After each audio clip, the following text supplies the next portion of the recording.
हरियाणा से लेकर आपको अब जम्मू कश्मीर ले चलता हूं, जहां पर भारतीय जनता पार्टी की तीसरी लिस्ट आई है। वैसे तो कायदे से चौथी मानिए, क्योंकि एक लिस्ट आई थी उसको वापस ले लिया, फिर 2 लिस्ट और जारी करी और अब तीसरी लिस्ट बीजेपी ने आज जारी कर दी है। इस सूची में दूसरे और तीसरे चरण के जो उम्मीदवार हैं उनके नाम हैं। इस सूची में 29 उम्मीदवारों के नाम घोषित किए गए हैं। 19 उम्मीदवार दूसरे चरण के, 10 उम्मीदवार तीसरे चरण के। इसके पहले दौर के 15 उम्मीदवारों का नाम बीजेपी ने घोषित कर दिया था, जबकि दूसरी सूची में बस एक नाम बीजेपी की सूची में आया था। कुल मिलाकर बीजेपी ने 35 उम्मीदवारों के नाम घोषित कर दिए हैं।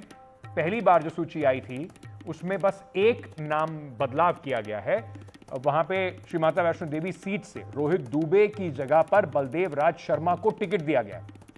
लेकिन अभी तक बीजेपी के बड़े नेता रविंद्र रैना, कविंद्र गुप्ता, निर्मल सिंह आदि अभी इस सूची में उनका नाम नहीं आया। इसको लेकर आपको बता दें कि कल वहां पर पार्टी के जो हेडक्वार्टर है वहां पर काफी हंगामा भी देखने को मिला था।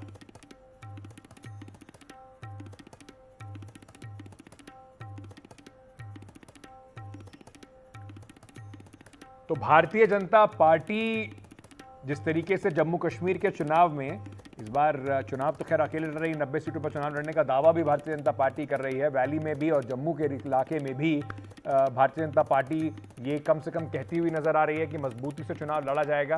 45 उम्मीदवारों के नाम अब तक घोषित कर दिए गए हैं। लेकिन कितनी मुश्किलें हैं बीजेपी के लिए, ये इसी बात से साफ हो जाता है कि 44 लोगों की जो पहली सूची आई उसको डिलीट करा गया, फिर एक और सूची लाई गई जिसमें 15 उम्मीदवारों के नाम थे। एक और सूची आई जिसमें एक उम्मीदवार का नाम था, और अब तीसरी सूची आई है जिसमें भारतीय जनता पार्टी ने दूसरे और तीसरे चरण के जो उम्मीदवार हैं उनके नाम जो हैं 29 उम्मीदवारों के नाम घोषित किए हैं। 19 उम्मीदवार जो हैं वो दूसरे चरण के लिए और 10 उम्मीदवार तीसरे चरण के लिए घोषित किए गए। अखिलेश शर्मा हमारे वरिष्ठ सहयोगी इस वक्त हमारे साथ जुड़ रहे हैं। अखिलेश जी, फूक फूक के कदम रखने वाली बात भारतीय जनता पार्टी के लिए जम्मू कश्मीर में भी 44 की सूची आई, उसको वापस लेना पड़ गया और अब कुल मिला के 45 लोगों के नाम घोषित कर दिए गए हैं। एक उम्मीदवार का नाम बदला गया है। लेकिन सवाल यही है कि प्रदेश अध्यक्ष और जो बाकी बड़े नेता हैं, उप मुख्यमंत्री रहे हों, पुराने प्रदेश अध्यक्ष रहे हों, उनके नाम अभी तक सूची में मिसिंग है। बिल्कुल, अभी ये बड़ी खबर यही है जम्मू कश्मीर को लेकर कि बीजेपी की रणनीति क्या है, ये स्पष्ट नहीं हो पा रही, क्योंकि कल जो सूची जारी की गई थी 44 उम्मीदवारों की, जिसे वापस लिया गया था, उसके बाद दोबारा पहले चरण के 15 और बाद में फिर एक दूसरी सूची जारी की गई थी एक उम्मीदवार की। कुल मिलाकर 16 उम्मीदवार घोषित किए गए। आज बीजेपी ने जो सूची जारी की है इसमें कुल मिलाकर के 29 उम्मीदवार हैं, जिसमें कि दूसरे और तीसरे चरण के हैं। लेकिन जिनका जिक्र आप कर रहे हैं अंकित, जो बड़े चेहरे हैं बीजेपी जम्मू के, वो चाहे कविंद्र गुप्ता हो, चाहे निर्मल सिंह हो, या जो रैना साहब हैं जो कि रविंद्र रैना बीजेपी के प्रदेश अध्यक्ष हैं, या सत शर्मा जो कि पूर्व बीजेपी अध्यक्ष हैं, चारों बड़े नेताओं के नाम इस सूची में भी नहीं हैं। कल जब सूची वापस ली गई थी तब ये कहा गया कि चूंकि जम्मू में बीजेपी ऑफिस में विरोध प्रदर्शन हो रहा है, क्या इसी कारण से बीजेपी को अपने कदम पीछे खींचने पड़े थे। लेकिन आज जो सूची जारी की गई इसमें बीजेपी ने एक नाम को छोड़ करके किसी नाम में परिवर्तन नहीं किया है। कल जो सूची आई थी करीब करीब वही सूची आज भी दिखाई दे रही है। इसमें केवल श्री माता वैष्णो देवी जो सीट थी वहाँ से कल की सूची में रोहित दुबे का नाम था, उनकी जगह आज बलदेव राज शर्मा का नाम दिया गया है। तो केवल एक नाम का बदलाव किया गया है, बाकी सारे नाम वही के वही हैं। तो ऐसे में माना जा रहा है कि बीजेपी की ने अपनी शादी पत्ते खोले नहीं हैं।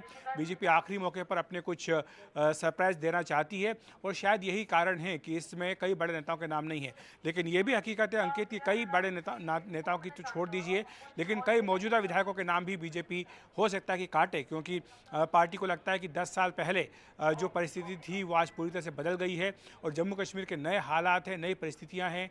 अनुच्छेद 370 हटने के बाद पहली बार राज्य में विधानसभा का चुनाव हो रहा है, तो ऐसे में नए चेहरों के साथ पार्टी ने अब दांव लगाया है। लेकिन जो नाराजगी है वो भी बनी हुई है, क्योंकि पीडीपी, कांग्रेस, नेशनल कॉन्फ्रेंस से जो नेता आए उन्हें बीजेपी ने टिकट दे दिया है, लेकिन जो बरसों से काम कर रहे थे यहाँ पर कार्यकर्ता संगठन के लिए जो काम कर रहे थे उनको नज़रअंदाज किया गया है। और इसी बात को लेकर के गुस्सा भी था जो कल जम्मू कश्मीर में बीजेपी के भीतर विरोध प्रदर्शन में देखने को मिला भी।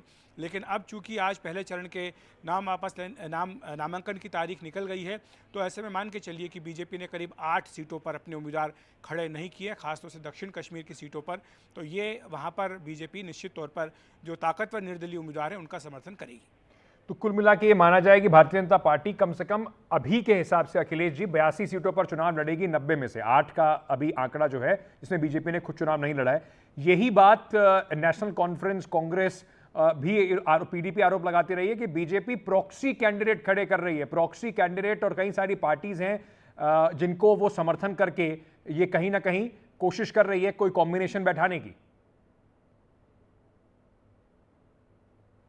जी हाँ, बीजेपी की रणनीति यही है, क्योंकि देखिए कश्मीर घाटी में पार्टी का उस तरह का जनाधार या जनसमर्थन नहीं है जैसा कि जम्मू में है। बीजेपी पारंपरिक रूप से हिंदू बहुल जम्मू में मजबूत रही है, और अगर आप पिछले लोकसभा चुनाव का भी नतीजा देखें तो बीजेपी ने 2 सीटें जो जीती हैं वो जम्मू इलाके से ही आती हैं। अगर इनको विधानसभा में कन्वर्ट किया जाए तो करीब 24 सीटों पर बीजेपी को बढ़त मिली है।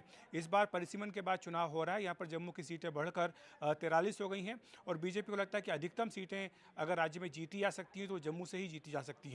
जहाँ तक कश्मीर की बात है, यह बात ज़रूर है कि बीजेपी का जो झंडा है वो स्थानीय निकाय चुनाव में लहराया था, वहाँ पर बीजेपी के उम्मीदवार भी थे। इस बार खासतौर से जो दक्षिण कश्मीर है, जो कि जहाँ पर कि आतंकवाद का काफ़ी प्रभाव देखने में आया था, वहाँ पर बीजेपी ने कुछ उम्मीदवार ज़रूर उतारे हैं, लेकिन अधिकांश सीटों पर बीजेपी वहाँ पर निर्दलीय उम्मीदवारों को समर्थन देगी, छोटी पार्टियों के साथ समर्थन कर सकती है उनका। लेकिन गठबंधन बीजेपी ने स्पष्ट किया है कि वो किसी बड़ी पार्टी के साथ गठबंधन नहीं करेगी। साथ ही ये भी कहा गया कि जहाँ तक उम्मीदवारों की संख्या का प्रश्न है, 60 से 70 उम्मीदवार बीजेपी के खड़े हो सकते हैं। अभी तक 45 उम्मीदवारों के नामों का ऐलान किया गया, तो इस लिहाज से करीब 15 से 20 उम्मीदवार अभी और घोषित होने बाकी हैं। अखिलेश जी बहुत बहुत शुक्रिया हमारे साथ जुड़ने के लिए। कुल मिलाकर भारतीय जनता पार्टी के लिए जम्मू कश्मीर में जो बैलेंस बनाने की जो एक बहुत बड़ी चुनौती है वो देखने को मिल रही है।